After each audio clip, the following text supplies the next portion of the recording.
These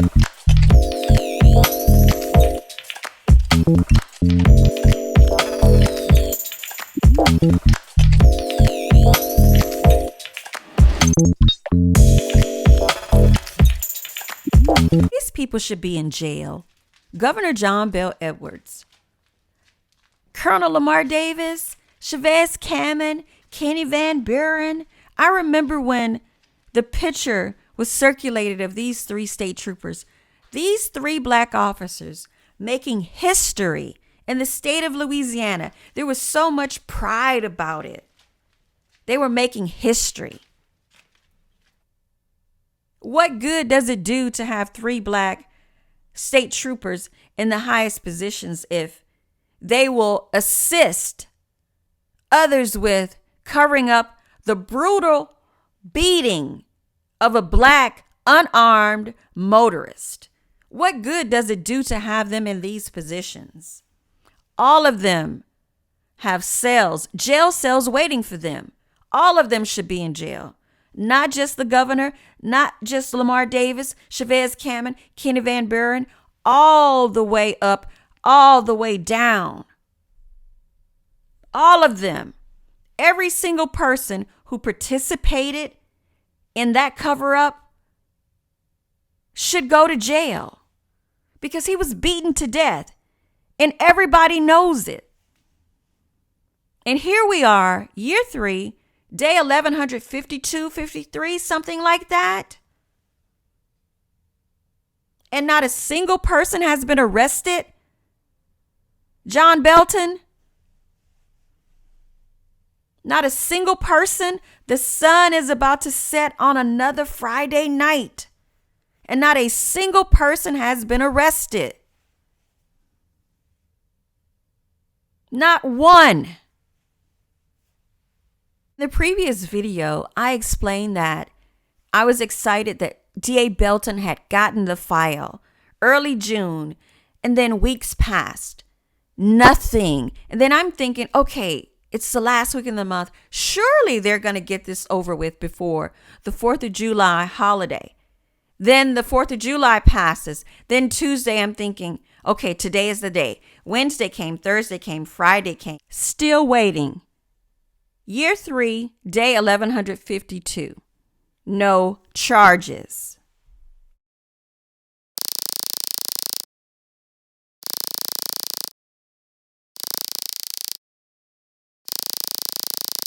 If you have ever been tased before, you know you don't want to have that feeling again. You do not want to be tased more than one time in life. Imagine getting tased more than once when you are no threat to anybody. Imagine that, how painful that is. Let's go back to where this tragedy actually begun. This nightmare started with a traffic stop. A traffic stop. According to the Louisiana State Police, an officer attempted to stop Ronald Greene, but he refused to stop. To this day, it is unknown what was the reason for the traffic stop. Was he speeding? Did he not come to a complete stop at a stop sign? Did he failure to signal? What was the reason for the traffic stop? It is unknown 3 years later. And I know what you're thinking. If he would have just pulled over when he saw the lights, would this have happened? Yes, I think it would have still happened. You have to understand something. When you have officers that are out for blood, when they have a taste for blood, it doesn't matter what you do. They will escalate it. They will. My cousin took officers on like a multi-parish chase one time. And when we asked him, why did you do that? And he said, because he just didn't feel like fighting that day. Because you don't know what's going to happen even if you stop. Even if you stop and cooperate with the stop. Get your citation and you just want to move on with your day. You could still end up in a fist fight. And he said he didn't feel like fighting that day. So he refused to stop. The officer that was involved with Kevin Robinson's case, he beat a man in Jefferson Parish. He beat a man until he pissed on himself. It's not about you stopping or not. Even if you flee a stop, it shouldn't cost you your life. At the conclusion of this traffic stop, instead of going on like a loudspeaker and saying, exit the vehicle with your hands up, they immediately charge the vehicle and tase him within seconds. More than once. And there was body cam footage. There was audio of the late Chris Hollingsworth bragging about it. Essentially bragging about beating a man to death. There are text messages of the governor and others discussing the cover-up. And we are at year 3, day 1152 or 53, something like that. And there are no arrests.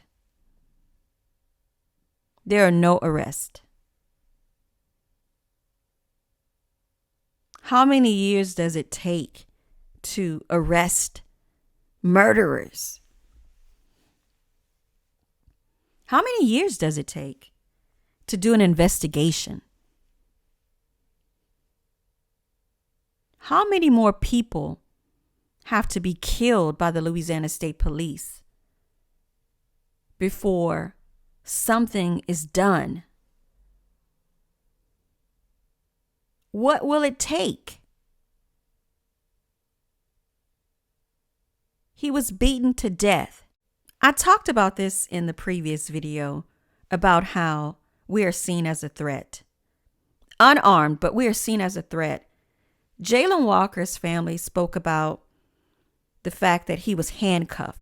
Ronald was handcuffed as well. He was handcuffed. Even in death, we are seen as a threat. We can have 6 officers surrounding us with guns, billy clubs, tasers, flashlights, all sorts of items. And all we have is 2 fists. And they will still see us as a threat, even in death. We could be unresponsive and we're still seen as a threat. Because the truth is, Ronald did not have a pulse when EMT arrived on the scene and placed him on the stretcher. They insisted that he stay handcuffed, both hands. They compromised and it was just the right hand. The EMT personnel understands that there's no pulse and they place him in the ambulance. 1 EMT personnel is in there and another officer slid his little self in there in that small cramped space because, again, Ronald is seen as an inmate at this point. Although he is deceased, he is handcuffed. And from the EMT's perspective, there's no pulse. They need to start compressions and they get tunnel vision. And they want him on a hard, flat surface so they can do their job. The officer would not remove the handcuffs from a dead man. They would only take one handcuff off. Even in death, we are seen as a threat. And when they arrived at the hospital, there was further negotiations to take the right handcuff off, although he had been deceased for about an hour. It took 20 minutes to get there and another 22 minutes to get to the hospital. He was deceased, and they still did not want to take the handcuff off so they could get him off of the EMT stretcher and onto the stretcher that belonged to Glenwood Medical. Now tell me how sick you would have to be to find a dead man a threat to you. Where is the justice? Where is it? 3 years later, 1,100 plus days. Where is the justice? How long does it take? And I don't really think justice is the right word. It's not. There will never be justice for beating a man to death. There will never be justice.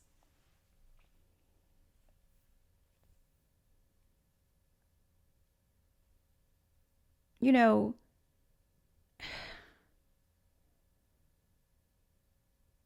I don't know, how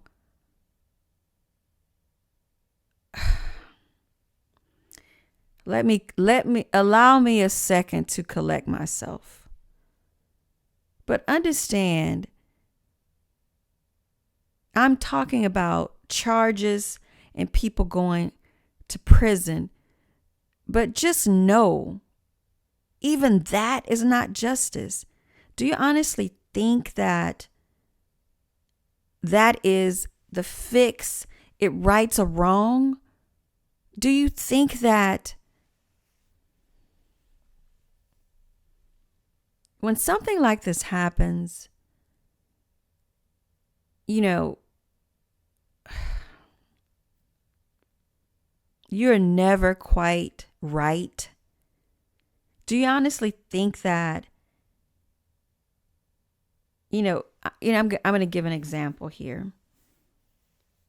Do you think that, a rainbow looks the same? Do you think that the sound of kids playing, children laughing, do you think that hits your heart the same way? Do you think the touch of like your husband's hand, do you think it feels the same? Do you think the food that you eat tastes the same if you eat? What do you think this so say justice really fixes? What does it fix? If you can, get it, what does it fix? The system is broken. It's a joke. It's a joke. Certain people are allowed to be brutalized, murdered, and thrown away. And whatever the aftermath of that is, then, just deal with it. Just deal with it. Colonel Reeves, the former head of the Louisiana State Police, said that the murder of Ronald Greene was awful but lawful. It was awful but lawful. Basically, it was awful, but it's lawful and we can do whatever we want. And he also stated that the procedures, they were working. And I'm just trying to figure out how. Investigation, once Mr. Greene was murdered, excuse me 1 second. I don't mean to interrupt you, but you used the term murdered. Yeah, nothing has been decided on Mr. Greene being murdered. Once he was allegedly murdered, you just took a hands-off approach and said, I'll let the investigation take its course. No, sir. And in my opinion, he was murdered. And let me just preface by saying that's my opinion. Okay? Thank you. You just took a hands-off approach at that point. No, sir. We didn't take a hands-off approach. No, you specifically. Not. Understand this, and let me make this very clear. Mm-hmm. I am ultimately responsible for the tenure that I was at Louisiana State Police for everything that happened. Mm-hmm. I am not in any way trying to shuck that off on anybody. I am the colonel of the state police for that period, and I am responsible. Now, I trust in our processes. Well, he said he trusted in the process. The process allowed his boy, Bob Brown, his son, Jacob Brown, to rack up nearly 50 excessive force complaints. And when people would ask Bob Brown, how's Jacob doing? He would say, he's beating in heads. That's the process that was working. That's what he's talking about. He trusted the process. This is Colonel Reeves. This is the person who texted Governor Edwards to let him know what had happened. This is the person who allowed who participated, who helped orchestrate this cover-up. He's one of them. He's one of the main ones. But he got ghosted when things got hot. He resigned.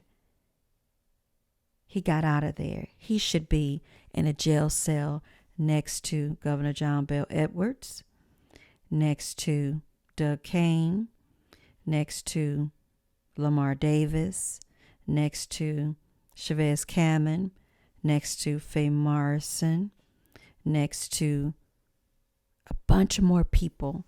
I think there should be a special wing of Angola just for the Louisiana State police officers and friends and family. There should be a special wing just for these people because there's so many of them. They need a special little section for these criminals. This is organized crime. This is exactly what it is. It's organized crime. And here we are 3 years later, no arrest. No arrest. Because you had the governor standing in the middle of it. He was right there. And you talk about can lie with a straight face. I think that the governor feels as though it's been 3 years, I've gotten away with it. Kevin Reeves feels as though I've gotten away with this. Everybody is like, it's been 3 years and nothing has happened to us. We are indeed above the law and nothing has happened to us. That's what they feel. Lamar Davis, how could you? How could you? How could any of you, Kenny Van Buren, Chavez Cameron, how could you guys do what you did? This guy right here, this is Doug Kane. This is John Bel Edwards, Governor John Bel Edwards. This is his little cupcake. I'll leave that there. This is his little cupcake right here. He just retired 2 months ago. Everybody is getting ghosted. They think they can run. They think they can hide. But I just know they are not going to get away with this. They're not. They're not going to get away with it.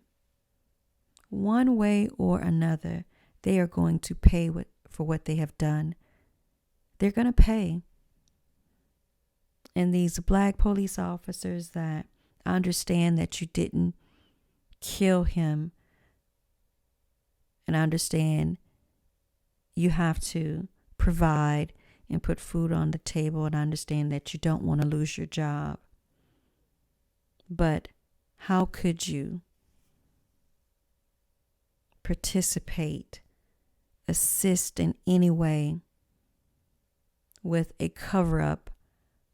And if you think it wasn't a cover-up, I'm going to show you in the next episode. I'm starting with that night, the autopsy, and we're going to work our way outward from there. If you think it wasn't a cover-up, I'm going to show you he was indeed murdered.